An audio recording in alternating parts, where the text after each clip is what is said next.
Abby, I want to start by asking, you have a doggy, Ollie, and your husband has a very. You mentioned in passing at some point that he has a very specific routine for Ollie's care. Now, could you explain this relationship that your husband has with your adorable puppy? Well, first of all, Ollie is so adorable. He He's the is. sweetest, nicest, most lovable dog that ever lived.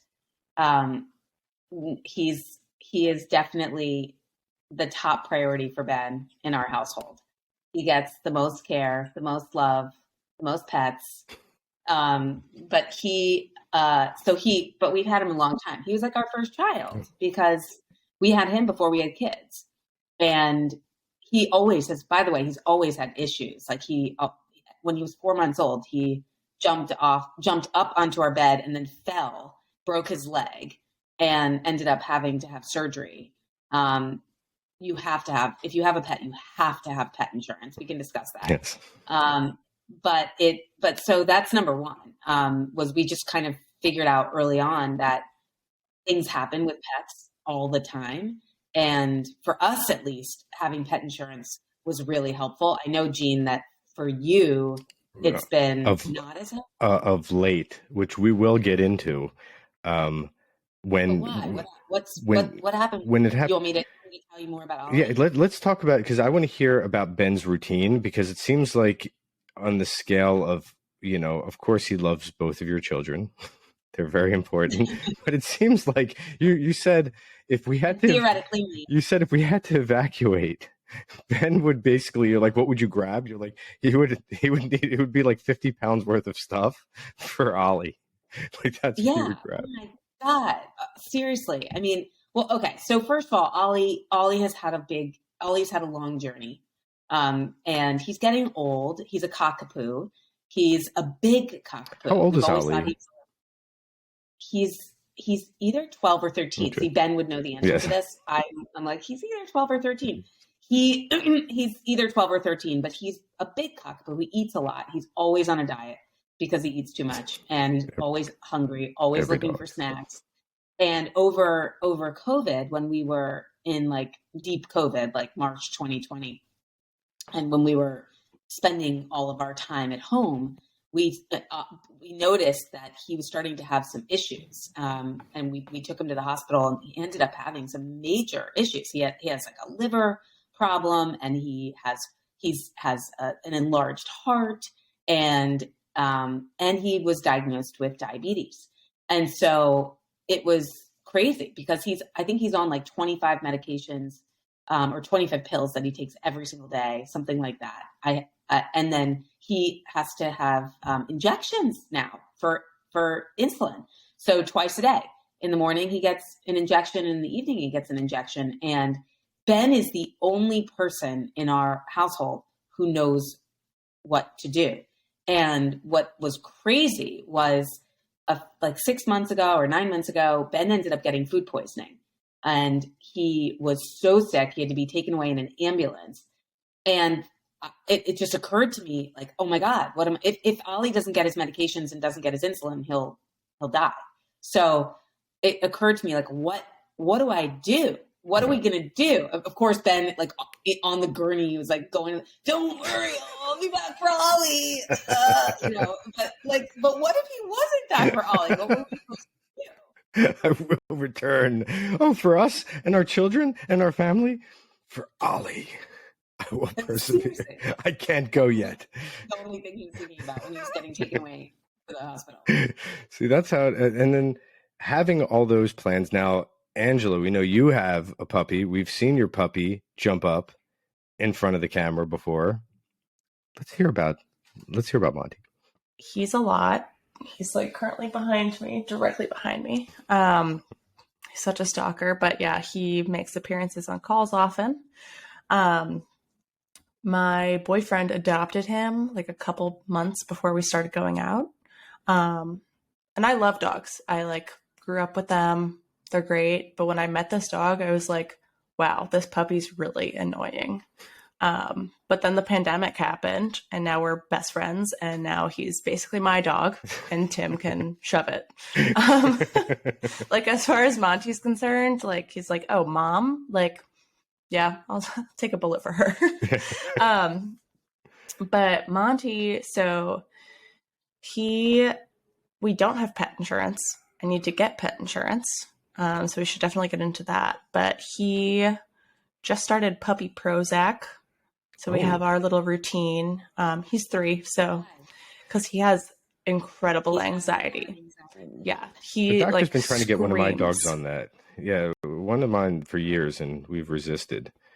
Yeah, he like was just like screaming all the time. I mean, it's a low dose. Some people are against it, but he's Screaming? Like what kind of screaming? like very loud screeching. Like a goat, like when you hear His goats. bark, like his bark. It's like a bark cry. It's ridiculous. He's Bark like under cry. me, like, I know you're talking about me. Yeah, What dude. would make him bark cry? I think he like, so he's a herding dog, and he gets really like weird about like knowing where everyone is, and if someone leaves the house, it's like separation anxiety, or you know, if God forbid Tim and I both leave, he like throws himself at the door.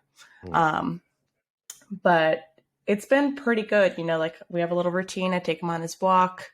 He loves the little pill pockets. It's a low dose. And he's also getting neutered in a couple weeks. Oh, he's not neutered yet? He's He's not neutered yet, no. That could explain a lot of the behavior. Yeah. So I'm hoping that we can wean him off of that after neuter. Yeah, he'll hate you then. He will. You definitely need pet insurance, Angela. Yeah. I know. You have to get pet insurance. I know, Gene, you're down on Oh, pet no, insurance. I used to be up on it. I'm down on one type of pet insurance that we'll get into. But the thing is, Monty's sitting there right now like, Mom, why you put my business on the street? Come on. You're supposed to. It's like, Mom, don't tell him about my Prozac. Don't tell about my Prozac and I'm getting cut soon. Come on. This is personal stuff. Do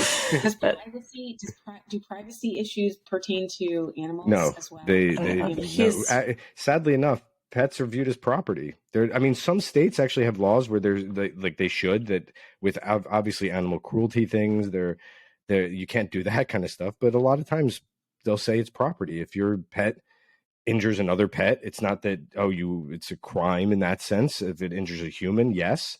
If it's pet on pet, if a pet gets injured, you're like, well, my property got hurt. Like, that's how it's viewed. You wouldn't will anything to your pet. You'd have to leave it to a human to watch after it. And you could give your pet to someone else because, in a sense, you are the owner. And right. Which is why it's really important. First of all, it's really important to get pet insurance, just because I don't know an animal that hasn't had issues and hasn't had to have lots of doctors, visits and issues, whether it's a surgery or an illness or Prozac or insulin.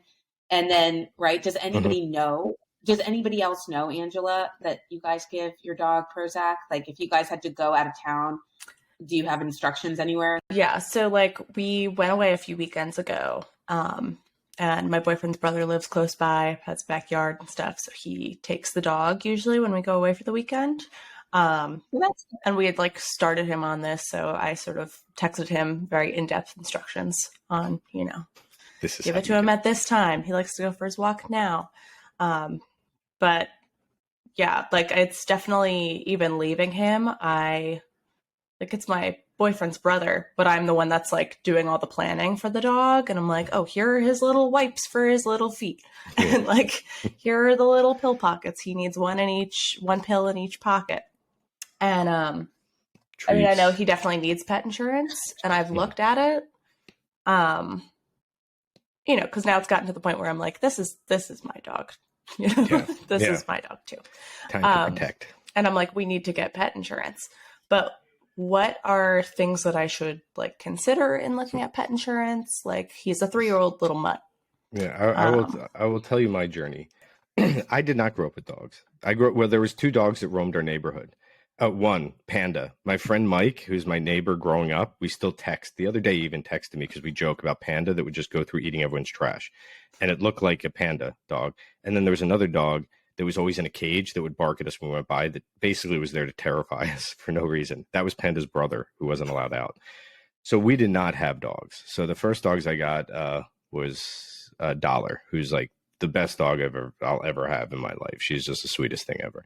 And when she came along, it was, through Pet Finder. It was kind of a spur of the moment thing that happened where we were talking about getting a dog years ago.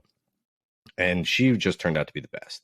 But early on in New York, they're like, if you're going to have a little dog, because she's not a big dog, she acts like it sometimes, but they're like, you need pet insurance, because if your dog gets sick, people are like, you break a leg, it's $5,000. You get a lot of times if they eat something off the street that could be contaminated, it could be like a blood disease, that's $9,000. So I got it right away, and I got a really good one to start with. So everything was great. What did you get? Early on, I had Trupanion, and Trupanion was great. They paid because Dollar had to have a heart thing. It turned out they're like, coming from a shelter, she had worms and all that stuff, and which we didn't know. We're like, wow, why is her poop moving a little? Stuff like that, pleasant things. Hopefully Angela could put some visuals in on that. And it turned out that she had a heart that raced. And they said, when we did a cardiogram, they're like, actually, she's more than healthy. This is something like a race dog would have. So this doesn't affect her at all. And it was $1,000.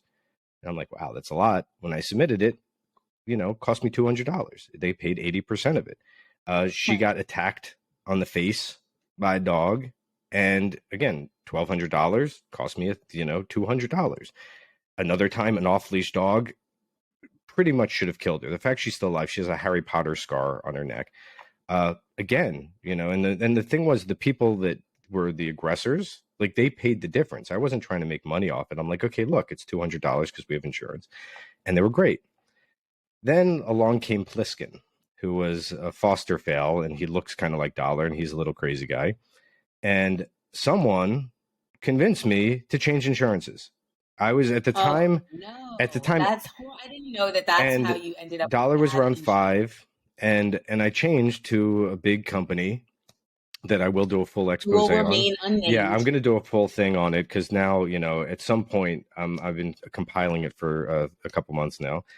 And what happened was, by switching, it went from like a much more, I was worried about at the time, there was some premium changes, and I thought Trupanion was trying to be like, as Dollar got older, they're going to charge more. But the reality was, it was just premiums and deductibles that would have changed, but it still would have been the same coverage. The place I went to was much more of an old school, linear, horrible insurance experience, where everything had these schedules, that everything was impossible. Everything was unclear. Nothing made sense. And I'd submit something for $500 and get like $150 back, and I'd argue on the phone and to no avail, because they made it seem like I'm the idiot. You need to know this. You need to read this 30-page schedule. And it made me realize that they genuinely didn't care about the pets. But by then, it was too late for me to change, because once your dog's locked in after a certain age, you cannot get insurance. After usually 8-9 years old, you're priced out of the market. Oh, I did not know Yes, that. that's why when I switched, I think we've had the same insurance this whole time. And it's been amazing. He'd be uninsurable at this point. And that's why I was locked in. So by that point, when I realized, when they started needing more care, it was too late for me to switch. And I realized that if I would have taken all the money I paid in premiums, because again, I'm paying over $100 a month to cover both dogs. And if I would have taken that money and put it elsewhere, and I actually spoke with someone on staff, Harris, and I said, what if I would have taken this much money, because I did all the math, and put it somewhere? He's like, you could have afforded all of that plus had extra. Like, if I would have done that, because that's how bad this insurance was lined up. And then recently, and I won't get too deep into it, Dollar was diagnosed with an inoperable brain tumor. So I don't know how much longer my puppy is going to be around. Poor Dollar. I know, she's this. I'm so sad about Dollar. And she's taken is a steroid, and it's just a matter of palliative care, keeping her happy. And I don't know, like, at any moment things could happen, but she had to go in for a ton of care. She had to go in. We had to find out what was wrong. At first, we thought she ate something. We thought something was a little off. She was walking weird. She started going in circles, and then she started having seizures. We went to one hospital. They're like, you should probably get neurological checkout. Again, around $2,000.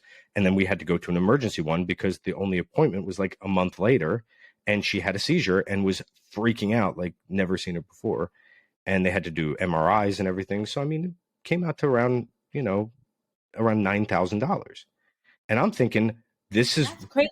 I mean, that's, you might be in a position to afford that. Yeah. If you're not, first of all, if you don't have insurance, you have She'd be to pay, gone. right? Yeah. And then the tough conversations have to happen where are you going to spend $9,000?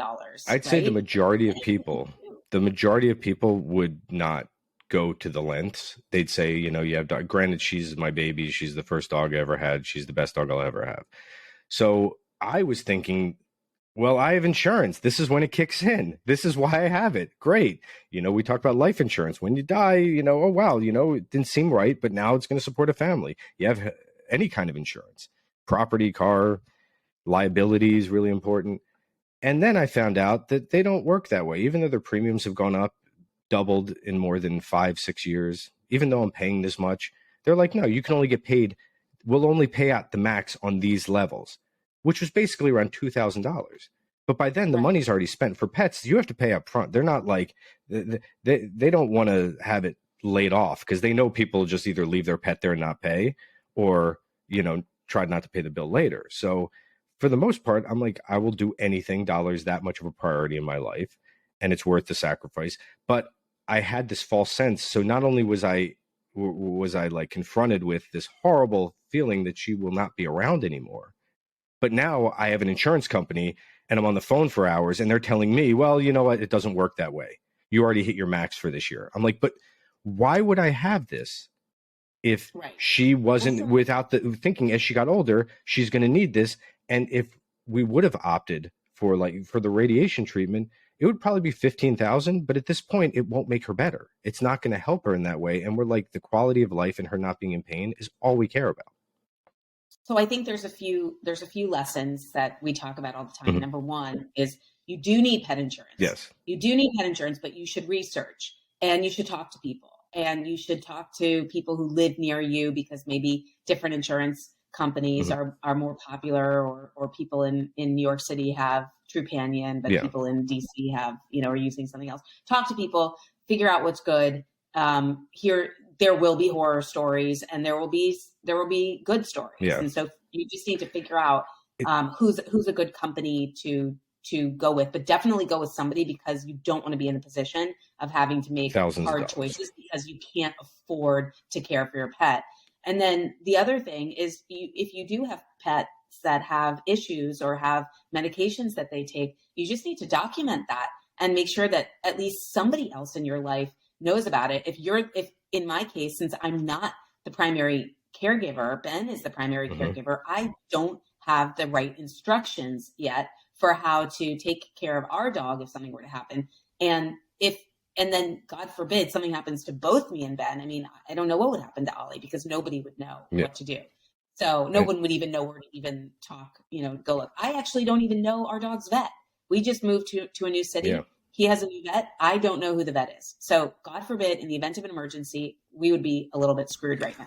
Yeah. But you also have to realize that there's certain insurance types. Like for me, the reason I got it wasn't like why we have health insurance to go get checkups. Like the wellness part of pet insurance is not something you want because it will never even out to how much you're paying. So you want to pay for your own, except that when you take a pet on, you're going to have responsibilities no matter what. It depends. In New York, it happens to be crazy expensive. In other places, it's more reasonable. But ideally, the reason I had it was for the catastrophic leg break, big disease, something that was major. It turns out that the insurance companies, and again, why would I look 9 years ago at a policy and say, what would happen if she had an inoperable brain tumor?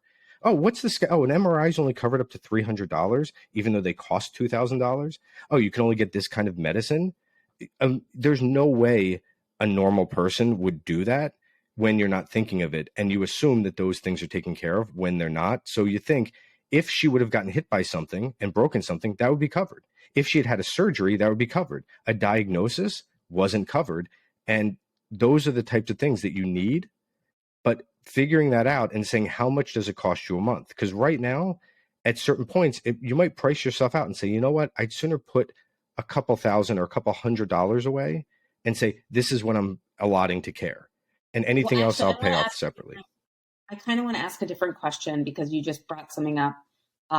What about people who, so in terms of like, in case you get hit by a bus, what do you need to think about in terms of making sure that your pets are going to be taken care of in case you get hit by a bus? Like, I mean, in addition to making sure that you have insurance Yeah. and making sure that you have medications listed out and care instructions listed out, how can people make sure that financially their pets will be taken care of in case something happens to them? I think first making sure that there's someone, like we talked about guardians for kids, like making sure that who would take care of your dog if you couldn't. There's someone that might watch your dog for a weekend or maybe a little longer.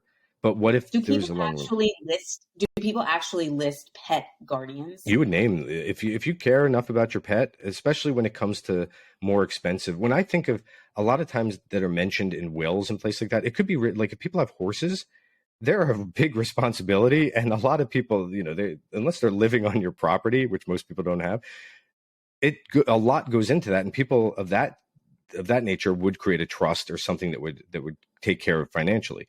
For the dogs, you have to assume who would take my puppy on, or my cat on, or my lizard on, or my turtles or fish, and who would want to take care of it. Because a lot of times people are like, I can't take a pet on. I can't have a But pet do in they my have place. to? So if I list somebody as a pet guardian, first of all, I guess I should tell them. You need to make sure They know. that they want the pet, because otherwise we're going to end up with one of those sad videos I see of like a pet that was like left behind 2 years after like an owner died, and it's just living there, probably wondering where the owner is.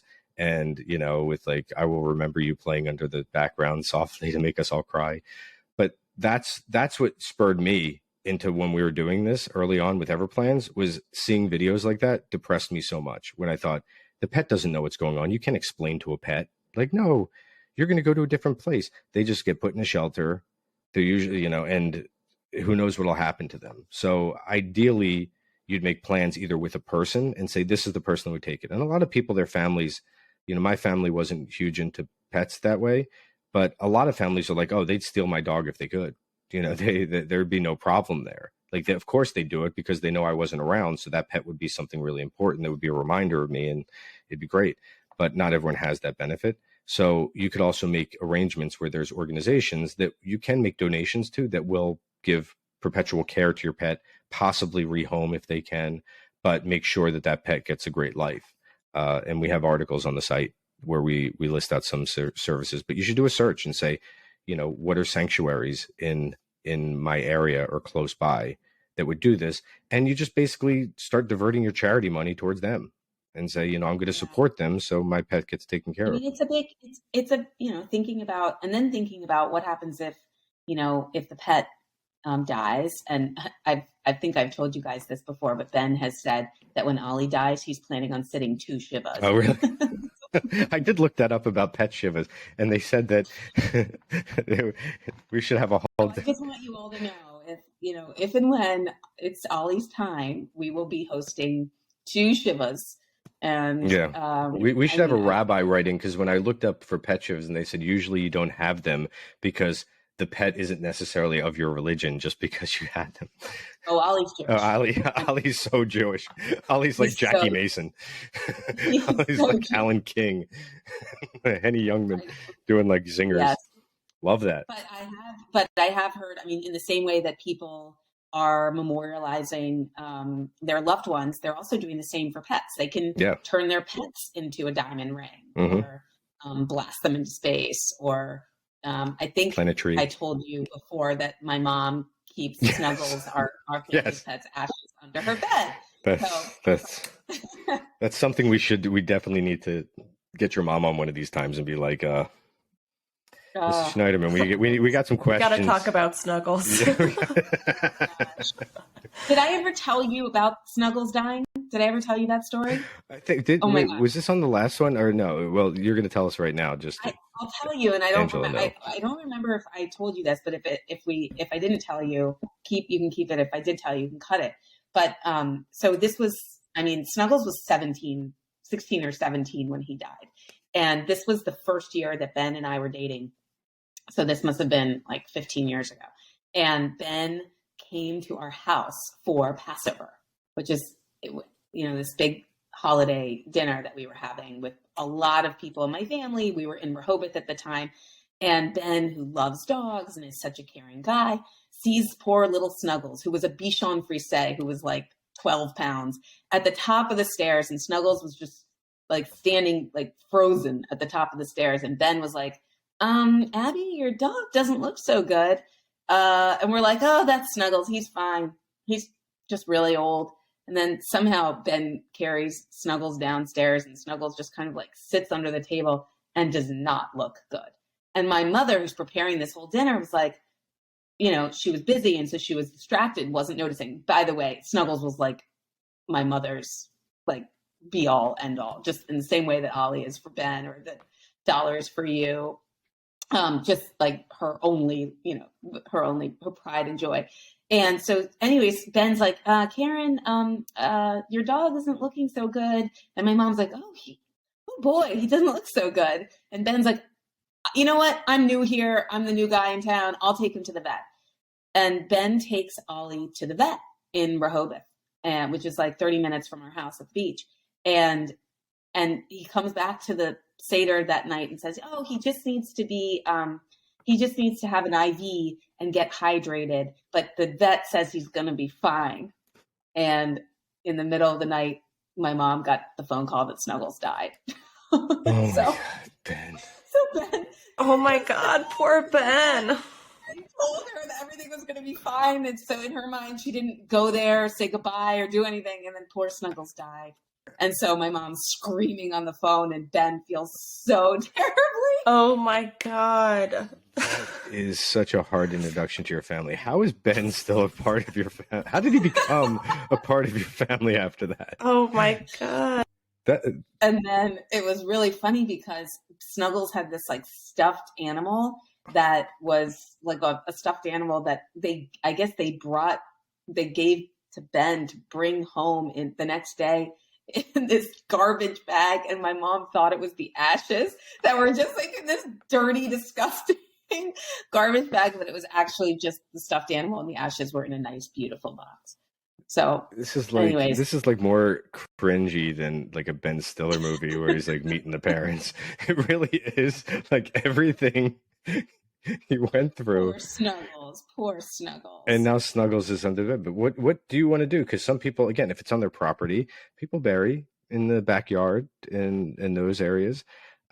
People, you know, the cremation thing's a good way to go. We had this thing that we learned in New York that's probably the most heartless thing, where the official removal of a pet, when a pet dies in your house, you're supposed to put it in a bag and write dead dog or dead cat on the bag and leave it on the curb. What? I cannot believe we have it on our site. I don't know. It's still someone I know sent a picture to me recently and was like, is this real? And it was just like a bag near the garbage that said dead cat. And it was like, is that just a New York City? That feels not okay. It's so, because you know who told us? There was a guy who loved his dog and everyone, Ammon, who we used to work with.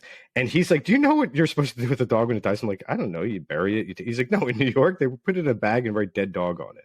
And I said, no, this can't be true. And I looked it up, and sure enough, on the record, on the books, it's very like clinical and very, it's just, this is how you dispose of a pet. Are you saying this is what you're supposed to do? Or if it's only if you're not cremating? Oh yeah, if you, instead of, basically, I think it's in lieu of throwing a pet in the trash. Like basically, people would probably think if their pet died, I'm going to throw it in the trash, which to us again is like insane, but to other people, yeah, I'm definitely not, like, it just seems so horrible. But Angela, the fact that you got that photo, it shows that that's kind of like, people I was don't like, know it what can't to do. be real. Like someone's just like messing with you. And it was also like in Park Slope. Like, yeah. You got to care about your pet. That's why in New York, most of our pets come from like Dollar's Arkansas. You know, she came up from the South. A lot of the pets that you get on the shelters through Pet Finder, those places, that's just how they come along. You know, you're like, you get them from the South, and down there, it's like a lot of times, you know, people care about their dogs, but they could be outdoor dogs. It's better weather. They're trained differently. A herding dog is in heaven when they could run around in a field and do stuff like that. In New York, they do become like kids because they require the care, attention. And we know people that have, you know, cats. A lot of times cats are a great city pet because first, there's a lot of vermin and mice. Second, they kind of keep to themselves. You don't have to take them for walks. You know, if you let them out on the path, you know, they'll come back. They live their own lives. It's kind of like living with a goth roommate that just keeps to themselves. Whereas a dog is someone who's that roommate that's on top of you at all times. Like, hey, let's watch something. Hey, where are you going? What are you doing? Which makes them a lot of fun.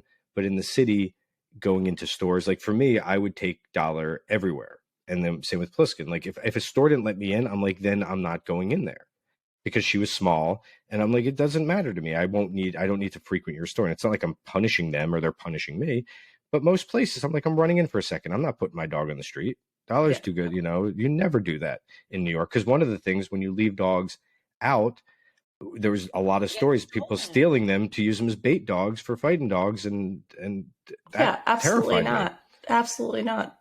So when you're planning, here's the thing I want people to think of. And we've used this example before, but you have to think, if your pet is spoiled, if your pet's happy, if your pet needs you, just picture, if you're not around, what would your pet be like? And if that doesn't motivate you to plan, to want to write down all their basic information, all their dietary needs, any medical needs, any people that would take care of it, their favorite things, whether it's toys, whether it's places they hang out, things that freak them out, things that make them happy, people they love to be around, parks they like to go to, just literally list it out. And their vaccines, like their vaccination regimens, yes, what the care that they've had in the past. And this isn't to plug Everplans. Like, this isn't me just to be like, oh, look, we're Everplans, I'm plugging it. But the reality is, there is no other solution that I've found that helps me keep track of vaccination records besides Everplans. Because the thing is, I used to rely on the daycare when they'd go, and they'd say, oh, it's coming up due. Or I'd have to look through these old records. All the vet ones that I dealt with and the vaccinations were PDFs that I'd have to look through. I had no place to put this, and there was nowhere to coordinate it. And I started realizing, okay, for rabies, it's this. For, the Bordetella, for DAP, for all those, you have to keep on top of it, because if they're going somewhere, even if you want to go to one of those fun dog wash bath places that they have all over, they need to have their records and the vaccinations. So that is things that popped up. There was days where Dollar and Pliskin would go to daycare, and one of them, was like, nope, the vaccinations, it's due. We can't take Pliskin in. And Dollar's like, perfect, it's my day. She got a solo day. But when it comes to it, there's not many solutions. And those are the things that really bug you, and they really nag at you, because you have no place to put them. And whenever it comes down to it, the shots that you have to get, the flea and tick stuff you have to do every 6 months, or usually in New York, it's like a year when it's seasonal, heartworm stuff that they have to take. It's not a matter of, if there's vets, because again, we've changed vets, Abby, so many times. We've gone through so many vet changes. Even, even not in, case of, owner dies, just like I'm basically the primary caregiver for Monty. And I sent a text to his brother in the past, but I'm going upstate to my folks this weekend, and I do most of the care. And I keep track of his behavior, what he needs, what time he takes everything. And my partner, I know he'll be capable and fine, but I also know that I'm still going to text all the time and be like, this is what you need to know. Yeah. Somebody needs to know and have the information so that they can take care of Monty in case you're unreachable. Yeah. And that's another thing, because it doesn't have to be an event of emergency. Exactly. You're away, and we go away all the time, and we now have a babysitter here who takes care of Ollie when we're away. Yeah. And another thing is another thing in the Everplan that helped was having the chip information, because at one point, Dolly did get away when she was having an upstate visit, and she went on a little walk, and I got a call. I was at the office, Abby, I remember, and I'm like, they're like, is your dog Dollar? And I'm like, yes. What do you do? Who is this person? And they're like, it's a place here, and and I'd say that they were nice people. They turned out to be huge jerks about it, and we feel like someone actually wanted to kidnap Dollar, because they had their eye on her and picked her up and knew exactly where to return Dollar to, but didn't. And we thought that the woman wanted to actually keep her. If she did, then believe me, it would be like John Wick, the prequel, the John Wick Origins. But having the chip information, they don't have. People think it's like, oh, if they scan the chip, it's going to say your name. It doesn't. It gives a code where they go onto a site, and that site's information has to be real, because the thing is, person I shared dogs with, I'm joint custody with my ex, her information was out of date. She didn't have that phone number anymore. Luckily, I had my same cell phone. If they didn't have that, you know, when you get those panic moments when you think back at night when you're falling asleep, if they didn't have my information, if it wasn't in there properly, because at the time we'd only logged in once, if they didn't have that, I always think, what would have happened? We wouldn't know where she was. I mean, maybe we would have found that shelter. Maybe, you know, we never would have seen her again. But it's all because that chip was there.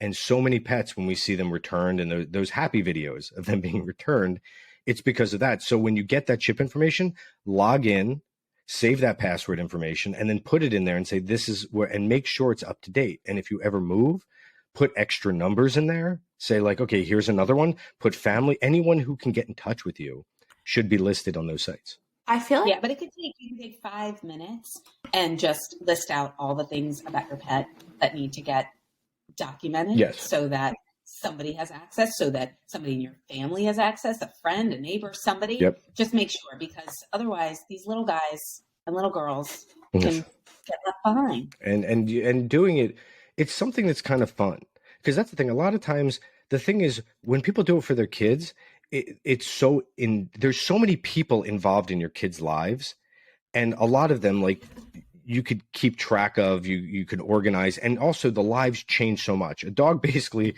is like a perpetual 4-year-old. You know, they're never going off to college or whatever. They're always at that point where they're staying with you. Oh, Ollie's going to college. Ollie has gone to college. We're still holding out. Ollie, you have a 429 set up for Ollie. Everything's like.